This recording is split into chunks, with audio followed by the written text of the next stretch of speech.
Ostrampe vom Col de Turini. Mein Name ist Willi und ich erzähle dir von meiner ersten Tagesetappe bei wunderbarem Wetter.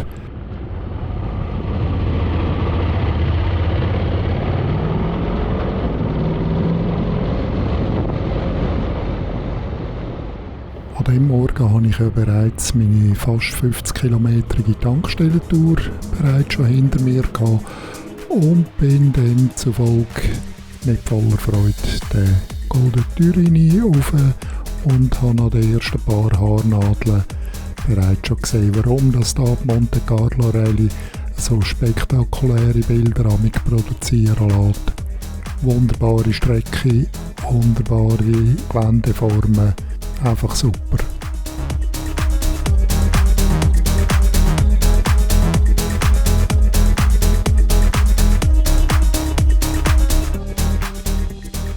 Nach zig Serpentinen, unzähligen Wechselkurven und wunderbaren Waldpassagen kommt man dann auf Molinet. Es gibt einige Leute, die tagtäglich diese Strecke fahren, aber dann vom Monta da rauf und offenbar dort ihre Arbeitswege so gestalten können, dass sie eigentlich jeden Tag zweimal auf einer TÜV- oder Autotour sind.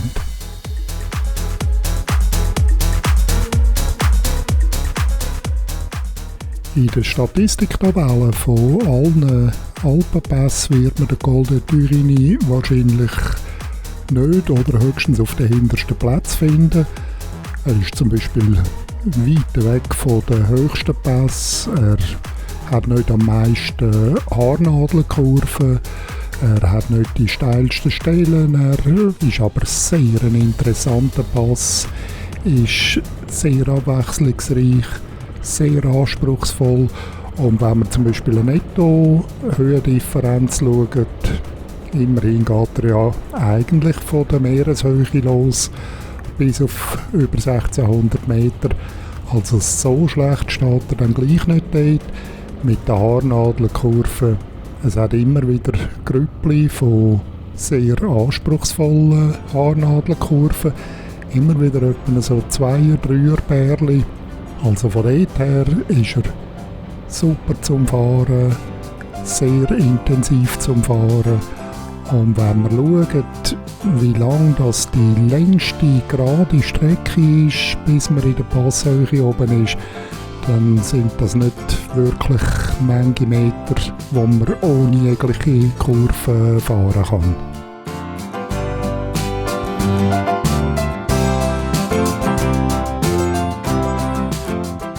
Es gibt noch mal etwas, was den Col de Turini ein bisschen einzigartig macht. Und zwar sind aus verschiedenen Himmelsrichtungen Auffahrten möglich.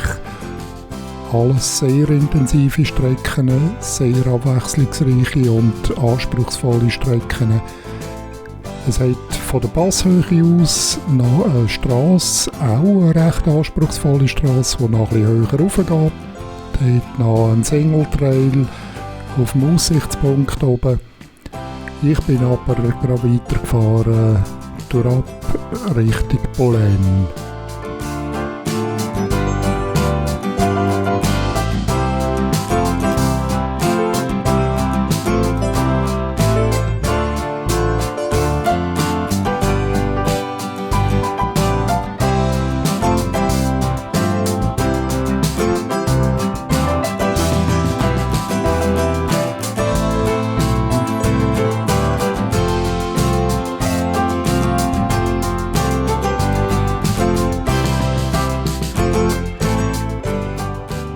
Durch Abstrecke Richtung Pollen ist es sicher einfacher zum Fahren, wie durch Aufstrecke, die ich gewählt habe.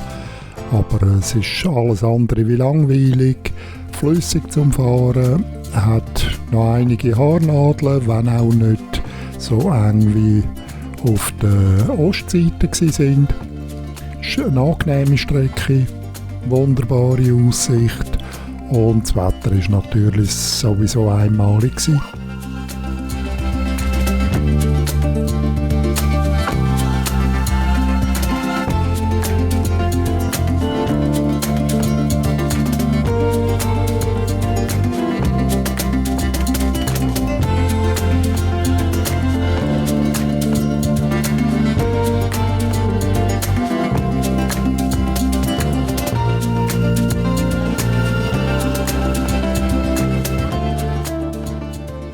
Val de Vesubie bin ich auch schon bei der Anreise mal kurz drin gelandet, wo ich einen Schwenker gemacht habe im unteren Teil von dem Tal.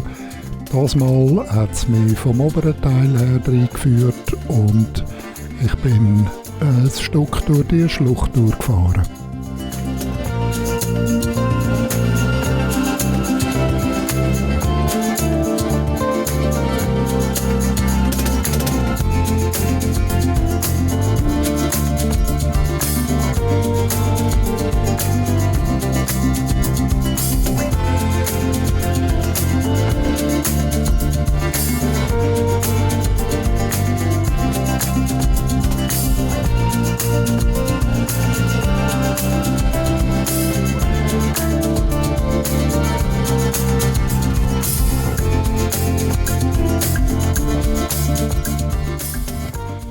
So eine Nebenstrasse aus dem Val de Vesubie an Lotha vorbei in Golden Port überhaupt zu finden, habe ich natürlich einige Mal reinzoomen in der Routenplanung, weil die Nebenstrassen, die sind dort so dünn angezeichnet, dass man es eigentlich in der Übersicht gar nicht sieht. Umso verblüffender war es aber immer wieder gewesen, in welchem guten Zustand dass die Strassen sind. Wirklich nicht gerade flach wie ein Kinderfoto, aber die grossen Rumpler sind also nicht zu erwarten auf diesen Strassen.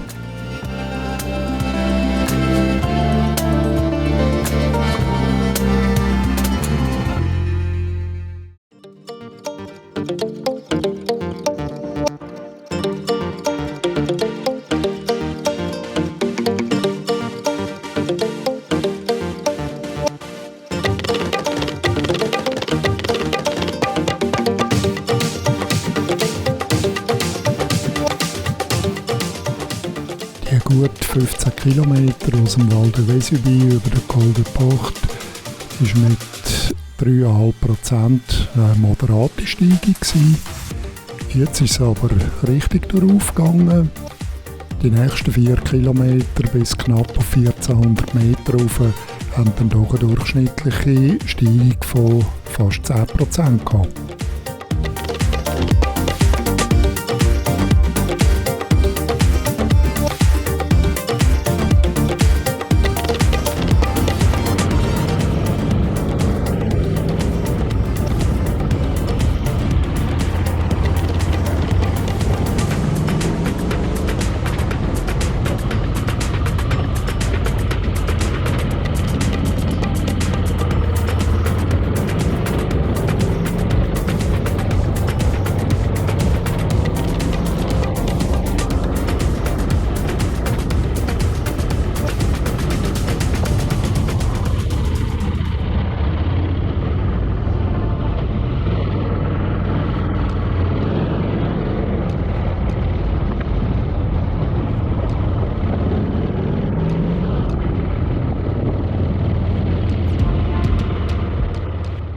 Wenn ich jetzt die Strasse weiter geradeaus gefahren wäre, dann wäre ich etwa in 10 Kilometer im Turini oben in der Passhöhe gelandet. Ich bin aber bei knapp 1400 Meter rechts abgebogen und runtergefahren Richtung Le Guérin.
Dass auch nach Lüggeram mehrere Wege dorthin führen, ist zwar richtig und ich hätte nach dem Golden Port direkt runterfahren. Allerdings wäre man dann natürlich durch Aufstrecke zum einen und die wunderbare durch Abstrecke zum anderen mit diesen super Panorama und diesen Wahnsinnskurven wäre man entgangen. Aber dafür wäre ich etwa eine halbe Stunde früher da gewesen.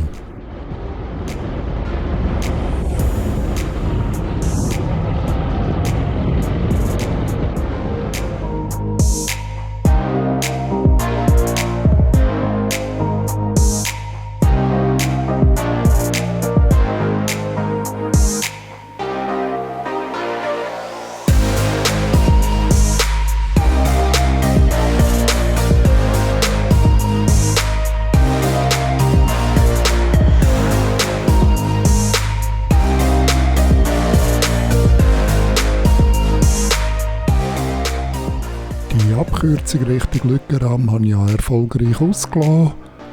Auch Dorf- oder Städtli-Besichtigung von Lüggeram inklusive Schlossruinen habe ich ausgelassen. Stattdessen bin ich dann durchabgefahren Richtung L'Escarène und dort dann schon bald angekommen.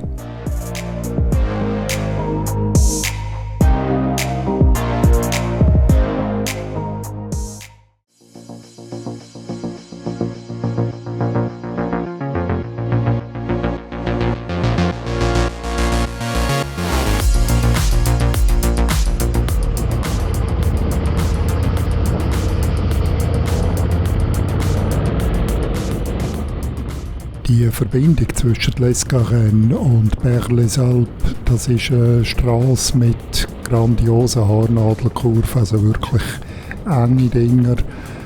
Es ist steil, was darauf geht.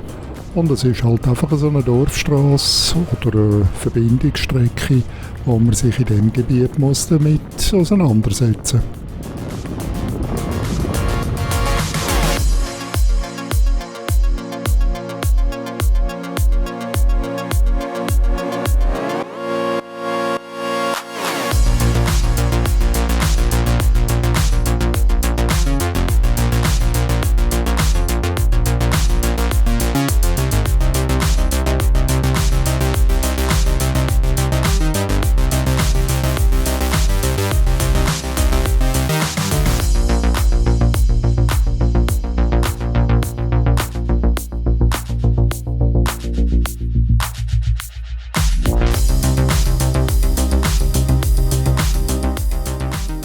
Nicht, dass die Strecke nach Gant wirklich langweilig wäre, aber erstens hatte ich ein Auto vor mir und zweitens ist es halt schon so, wenn man derart super Strecken haben, wie das letzte Haarnadel Richtung Berre-les-Alpes rauf, dann wird man halt schon anspruchsvoller und schon gerade ein bisschen heikel.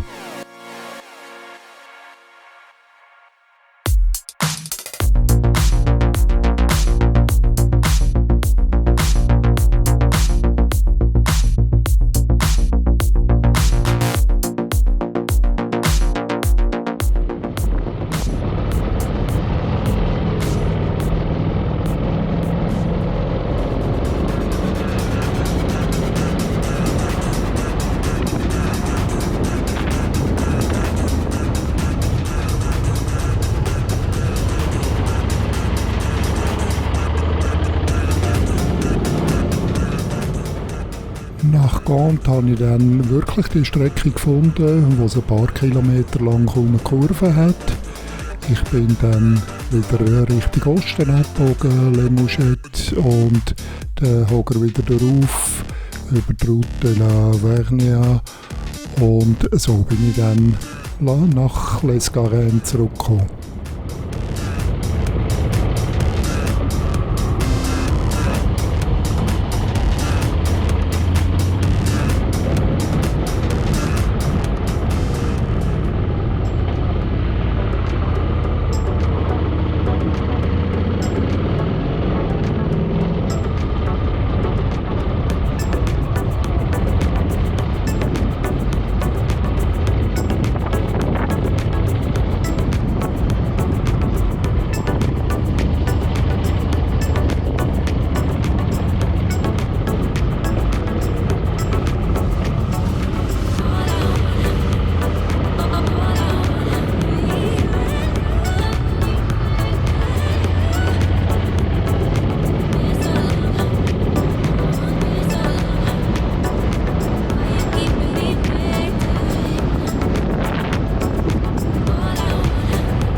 paar Kilometer vor L'escarène bin ich dann auf die Strecke gekommen, wo ich vor kurzer Zeit entgegengesetzt in Richtung Perles-Alpes gefahren bin.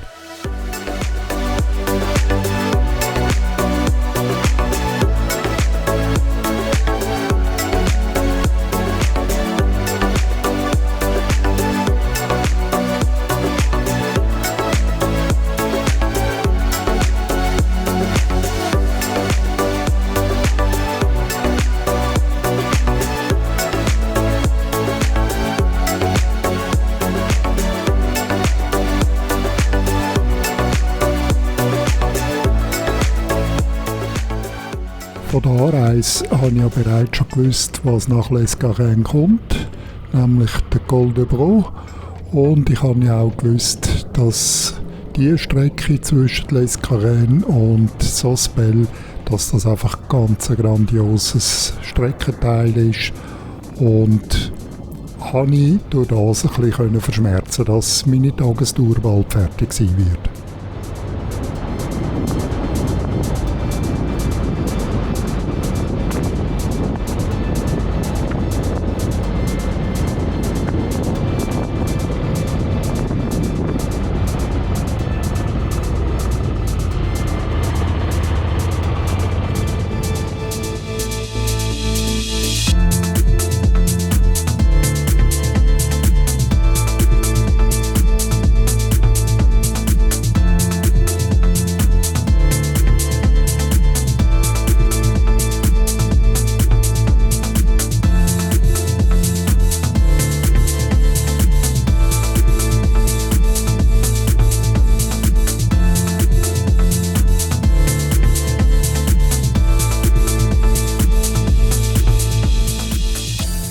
Heute nur hier in diesen engen und steilen Kurven vom Col de Bro bin ich froh gewesen, dass ich einen Motor unter dem Füdli hatte, der mir den Hoger aufträgt. Nein, es hat wirklich manche Gelegenheit gehabt und auch die Temperaturen sind ja gut 30 Grad gewesen. Also ich bin froh gewesen, habe ich nicht müssen trampeln wie die vielen Velofahrer, die ich getroffen habe unterwegs.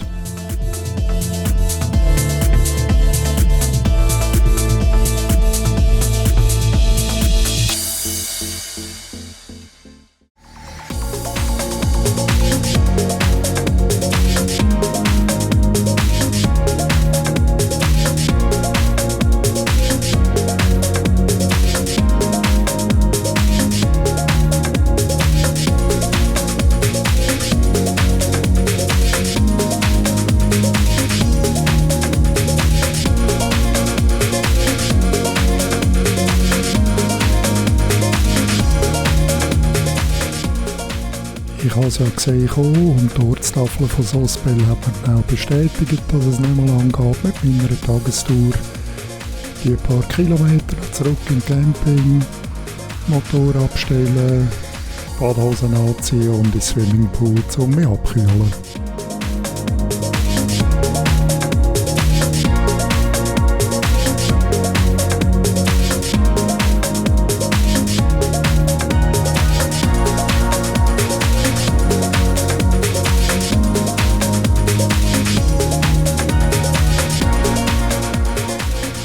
Zum Abschluss kannst du meine Tagestour noch auf dem Satellitenfoto sehen.